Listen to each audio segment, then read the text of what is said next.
vegetation types around Melbourne. I want you to notice the differences in structure. What are the different key challenges for each of these vegetation types? And what are the key species? At the end of this film, we should have a really good idea about the diversity of plant communities around Melbourne in what is generally a suburban landscape. See you out there.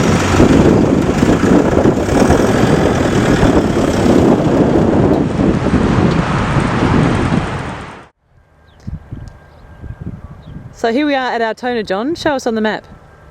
Well, we've made our way from Bundoora, where Latrobe is, and we've come around the northern suburbs of Melbourne and made our way all the way down to Port Phillip Bay to Altona. So you can see it's just a few kilometres away from the centre of Melbourne, and we're going to examine the salt marsh vegetation that we see at this site and also look at some mangroves.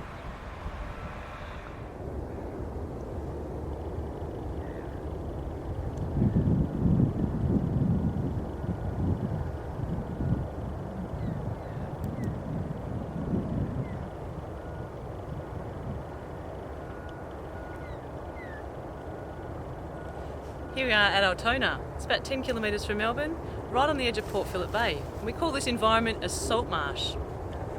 Let's go and take a closer look.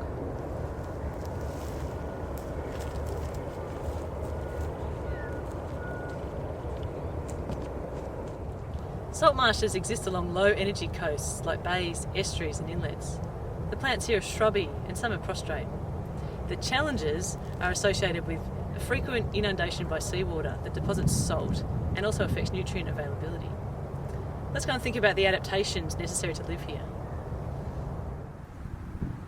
There's fairly low species diversity in the salt marsh. Some of the main plants here are the sclerophyll, the shrub behind me, the sarcocornia, Encalina, the atriplex, a salt bush, and the carpobrotus. There's lots of salt in this environment, which comes from the inundation from seawater. And so these plants are all taking up a lot of salt through the soil. There's three main adaptations that these plants use to deal with salt. The first one is iron excretion. That's simply secreting salt through your leaves. Atriplex does this pretty well. The second one is iron exclusion, so partitioning salt within cells and shunting the salt to older leaves, which are then dropped. And the third one is iron dilution, which we know is succulents, and most of these plants are succulent. The carpobrotus plant is a really good example. It has these thick, fleshy leaves which are filled with water, which are essentially diluting the salt. And I'll just squeeze one now.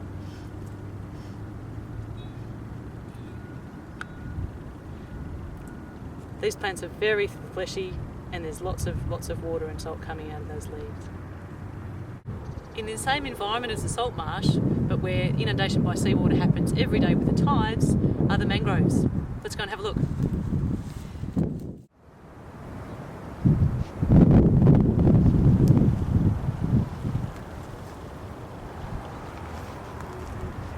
Here we are in the mangroves. Mangroves is a species and a community type. Again, they exist along low energy coasts like inlets and estuaries.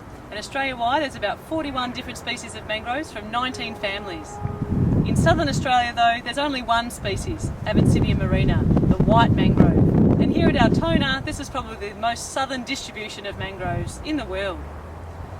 The environment here is subject to daily flooding from the tides, and so inundation by seawater every single day. Let's think about some of the adaptations that mangroves have to this inundation by seawater and really low oxygen levels in the soil.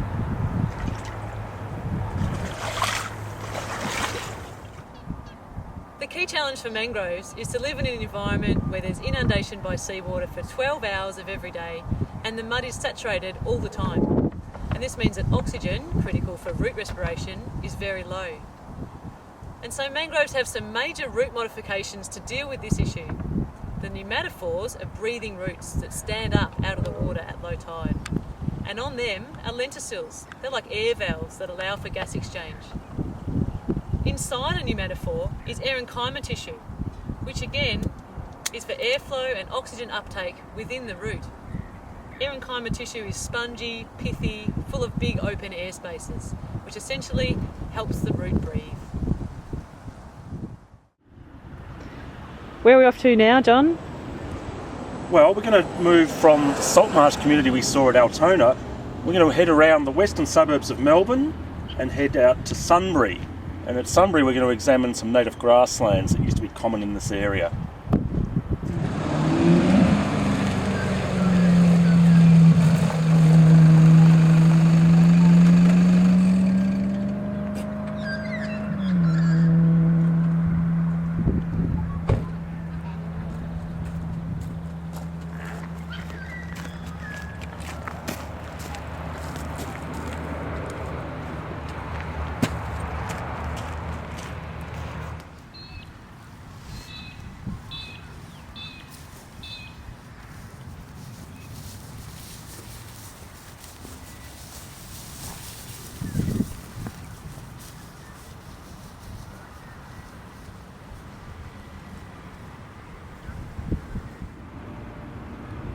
Native grasslands are a really common vegetation type found throughout southeastern Australia.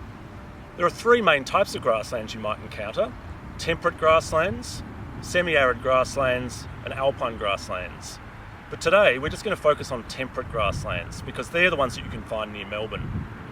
Historically, they used to cover the plains from Melbourne to South Australia, and they were rapidly settled by Europeans for their grazing value. And as a consequence, there's very few good examples of these grasslands left. So today, we're in an area that hasn't been grazed very much. So what is a grassland? Well, clearly, if you look around, there are no trees in these ecosystems. Rather, we get tussock grasses, like the ones we can see in front of us, here, here, and here. They're composed of perennial grasses from the family Poaceae, and they're C4 grasses. They grow in summer. They're really common. They make up about 95% of the biomass of this ecosystem. In between the tussocks, which are bunches of grasses, are where all the other diversity occurs. So in front of me I can see some daisies growing here in the inter-tussock space. I can see some sedges, and I can see some other little herbaceous plants. So they coexist with the tussock grasses in the spaces. On the ground is not bare ground, it's a carpet of mosses and lichens, and they're a real feature of these ecosystems that we might have a look at in a little bit more detail today. So in grasslands there are no trees, and to an ecologist that's a really interesting question. So we might ask ourselves, why is that? Well, there are probably three explanations for treelessness. The first is that the soils that underlay this grassland are very fertile. They're made up of clay. And clay soils in winter waterlog, and eucalypts in particular don't cope with being waterlogged. They like to grow in dry environments. Those soils are also very fertile, and that gives us the second reason why there may be no trees here. Very fertile soils mean that the grasses compete strongly with the seedlings of trees and outcompete them. It just means they don't survive. So trees are not here because they're poor competitors. The third reason can be found over here.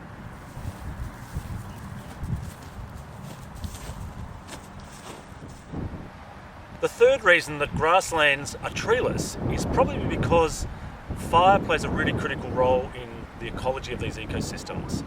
You can see in this area here, it's been burnt just a couple of months ago, and the grasses, tussocks are resprouting quite vigorously. So are some of the herbs, but trees don't resprout quickly after fire. So if the site burns frequently, those trees never get to maturity, and that's a reason why grasslands are free of trees. Fire is too frequent for their persistence. Here's an example of a grass that's resprouting after fire. It's a C3 grass. It's not so common in these grasslands, but it illustrates the point of how grasses respond. The tussock itself is this bright green growth, but a tussock is composed of lots of tillers, and the tillers are the individual parts of a grass that have their own root system and their own leaf system, so they can be independent units. If I pull one up, you can see the tiller is composed of leaves and it would have roots on the base. So when a fire goes across this area, it doesn't burn right down to the bottom. It actually burns only the top dead vegetation and leaves the bottom intact. And that's where the growing points are of a tussock grass. That's what allows them to resprout after fire. A really important component of the structure of grasslands is what occurs on the ground. So that whilst there might be no trees, down at ground level, is a really important layer called the cryptogamic soil crust. And this crust is composed of lichens, mosses and cyanobacteria. Cryptogams mean hidden or hard to see. These play a really important role in grasslands because they protect the soil from erosion. They also help fix atmospheric nitrogen, so that increases the fertility of the site. And they're really important in determining germination success of certain native plants. So the structure of grasslands might be mostly below your ankles, but you can see there's some important components to it. Temperate grasslands are composed of tussock grasses, herbaceous species, and these cryptogamic soil crusts. They're amongst the most endangered ecosystems in Australia because they occur on the most fertile soils. Let's go to another site, a grassy woodland, to see how it differs from tussock grasslands and understand why trees can grow in those areas where they can't here. Here we are just north of Tullamarina Airport, and we're in an ecosystem that botanists call a woodland. And we can see the elements of a woodland really nicely at this site. The first thing I want you to notice is how wide spaced the trees are. Woodlands tend to be ecosystems where there are very few trees. The canopies don't touch each other, and so that means often there's only about 10 to 30% of foliage projecting over the ground. The other thing you might want to notice about a woodland is that they're relatively short. So most of the trees in these ecosystems are only 10 to up to 30 metres in height. So those two elements, the height and the spacing of the trees, give us a woodland ecosystem. In southeastern Australia, woodlands occur in a rainfall zone that equates to about 500 to 700 millimetres of annual rainfall. They occur on fertile soils, and that's why we have this grassy understory here. Remember, grasslands occur on the most fertile soils, woodlands are occurring on similar soils, but there's one crucial difference. The trees grow here because the soils are better drained. And one of the reasons they're better drained is because there's more sand in the soil, which comes from the bedrock, which around here is granite. So because they're better drained, trees get going as seedlings and turn into these magnificent forest specimens. When the soil gets a little more infertile, we tend to see more shrubs in the understory, and that's a dead giveaway that the soils have more sand in them.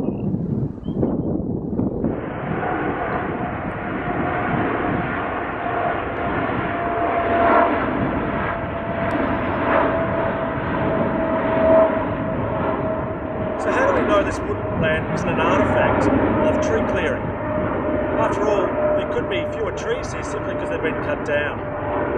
Well, a botanist would ask two questions to try and answer that question. First, I want you to look at the form of the tree, the shape of the tree. You can see in the tree behind me that there's canopy all the way from the top to the bottom, and that suggests that plant has grown in an open light environment for its entire life. There haven't been other trees growing in close proximity to make it grow like a tall single-stem forest tree. And the second piece of evidence you might use is to look at the size of the tree. We use girth as a way to tell how old a tree is. And if we look at all the trees in this woodland, we find they're very large in size.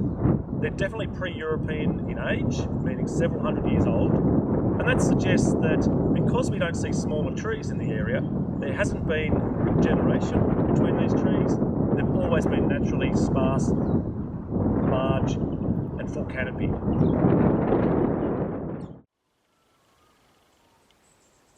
Here we are in St Andrews in a really different vegetation type. This is a dry sclerophyll forest. The soils here are rocky, they're poorly developed and nutrient poor, and the structure of the vegetation reflects these conditions. The trees here are relatively short, they're slow growing, and they're reasonably well spaced with fairly open canopies. Plant adaptations in this environment relate to the really slow turnover of nutrients in the system, especially phosphorus and nitrogen. And so the construction costs of building branches, stems and leaves are fairly high. And the leaves in particular are really long-lived. So let's go now and think about some more specific leaf adaptations in a dry sclerophyll forest. In order for leaves to receive enough sunlight to pay back their construction costs, they need to live a fairly long time. And they also need to withstand the pressures of their environment, like the high light levels in summer and herbivore pressures. These tough, long-lived leaves are referred to as sclerophyllous. That means hard-leaved. Some are so hard that you can snap them, others are just tough and leathery. Herbivore defences are present in the physical structures of the leaves, like spines in this acacia, but also as chemical defences, like the aromatic oils in Cassinia and in eucalyptus. Sclerophyllous leaves are primarily adaptations to low nutrient soils, where leaves have to last a long time and be well protected. But they also burn really well, and so fire in this landscape is promoted by these leaf traits, especially the volatile oils, and the canopy architecture of the shrubs and the trees in this environment. So in a dry sclerophyll forest, there's low nutrient soils. Plants overcome this challenge by living a long time, having long-lived leaves, and this is reflected in sclerophyllous leaves. They're well protected and they last a long time.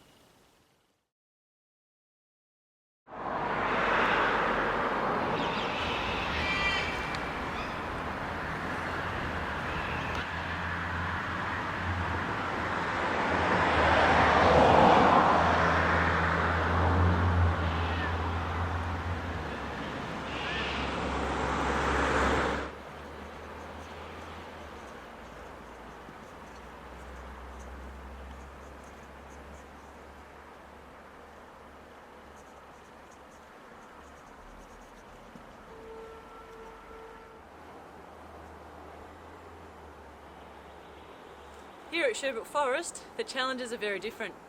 The first thing you notice is these very tall trees, so presumably water and nutrient availability is less limiting here than it was at the dry sclerophyll forest. So this is a tall, open forest. It's composed of three key structural layers. The overstory at the top is the Eucalyptus regnans, the world's tallest flowering plant, mountain ash. It can grow to over 100 metres. Here it's probably about 60 metres, still pretty tall. In the mid-story we've got a tall shrub layer made up of acacias. These probably grow to about 20 metres. The understory, which includes the ground layer and smaller shrubs, but noticeably here has lots of tree ferns. And this indicates an abundance of water in this environment. The challenges here in this forest type are not so much about temperature and water, because we're at about 600 metres in elevation. So it's a lot cooler, and even in the driest months of the year it's still very wet. So it's a mild, favourable climate for plants to grow in. Instead, the multi-layered forests intercept a lot of light. So growth in the understory is probably light limited. So how might plants cope with this problem? One easy strategy could be to just grow bigger leaves. So here's an example, Aleria argophylla, which will probably have a very high SLA. It's a large leaf species. We've also got Dinella tasmania, another strap-like species with high SLA, and this climbing plant, Clematis aristata, another large leaf species in this forest. So plants are able to grow bigger leaves here because they're less constrained by temperature and water. It's a very favourable environment for plant growth. And as a consequence, leaves don't need to last as long here. So there's a high turnover of leaves in this system, contributing to a thick litter layer which decomposes to release nutrients back to the forest. And so this cycling of nutrients allows the development of this very productive forest.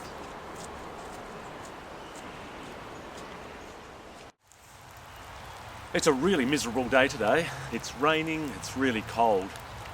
But I'm in one of my favourite ecosystems that can be found around Melbourne. I'm down in Beaumaris, about half a kilometre from the coast, Port Phillip Bay, and I'm standing in what's known as a heathland ecosystem. These are shrub-dominated ecosystems where the maximum height of shrubs is up to 2 metres. They occur on substrates that are sandy. So this is an old sand dune here. As a consequence, the nutrients in this ecosystem are very low. Sands don't hold many nutrients. And they can also be rather dry because the sands don't retain much moisture. And so that's what gives this low-statured vegetation. Heathlands are shrub-dominated, as you can see, and they come from three main families, those shrubs. The Proteaceae, which includes things such as the Banksia, the Ericaceae, which are the heaths, and the Fabaceae, the legumes that include peas. And those three families are well represented here because they all have adaptations to the unique challenges that are posed by this environment.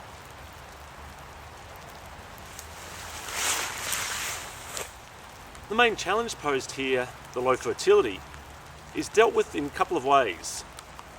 We see scleromorphic species, so hard leaf species. It takes a lot to make a leaf in this environment. So leaves are hard, they resist moisture stress, and they're also very good at trying to resist herbivory. But mainly the adaptations to this environment are found below ground. The Proteaceae produce what are called proteoid roots, and that's a cluster of roots that increases the surface area of those roots. And that makes it more efficient to withdraw nutrients that are very low in availability here. The legumes, the pea family, they make nitrogen. So they have nodules that fix atmospheric nitrogen, and that's a really good way to get around the problem of there not being much soil fertility here. The Ericaceae, they're also adaptations to this environment, are largely below ground. Yes, they have sclerophyllous leaves, very small hard leaves, but below ground they form mycorrhizal associations with fungi. And those fungi provide nutrients to the plants because of the huge network of fungal hyphae that increase the surface area, so they can forage over a much bigger area in this environment. And that's what gives them an advantage.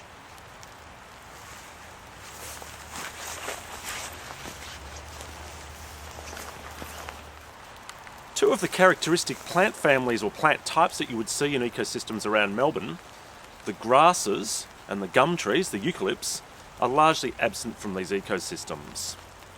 Grasses need high fertility, so that immediately rules them out here. Sands don't provide much in terms of soil nutrients. And the eucalypts are also absent here, and that's really interesting. It's probably got something to do with soil pH. On these soils, the acidity is so great, because they're very leached, that eucalypts don't do very well, and they don't have those below ground root adaptations like the main other plant families here. So it's worth remembering that heathlands are different, partly because they are composed of very different plant types that we've seen from elsewhere around Melbourne. It's somewhat paradoxical that these ecosystems are really quite diverse. They occur on very infertile soils, and yet it's that same factor that leads to high diversity of species. Because the soils are infertile, no one species can dominate. That means lots of species coexist in close proximity because they can forage for resources, but yet not overtop and shade poorer competitors. Indeed, around Melbourne, these are some of the most diverse ecosystems at small scales. Well, that concludes the vegetation types of Melbourne section of this unit. I hope you'll agree with me that it's a fascinating insight into the types of vegetation you find within 25 kilometres of Melbourne. There are probably three things I want you to remember from these films. The first is that botanists describe changes in the vegetation by their structure, and we've seen good examples of that, from grasslands through to forests and to heathlands, very different ecosystems that can be described by structural differences. Second thing I'd probably want you to understand is why those vegetations change. And this is the factors such as soils and climate. It's from the nutrient-poor sands through to the very fertile clays and going up mountainsides where it gets cooler and wetter. And the third thing I'd want you to remember from these films and to take away from them is that the plants respond to these challenges through their plant functional traits. Whether that be adaptations through their root systems, through their stem architecture, and through their leaf structure and form. It's a fascinating world we live in, and hopefully you've got a small insight into how it varies in the area that we live in here in southern Australia.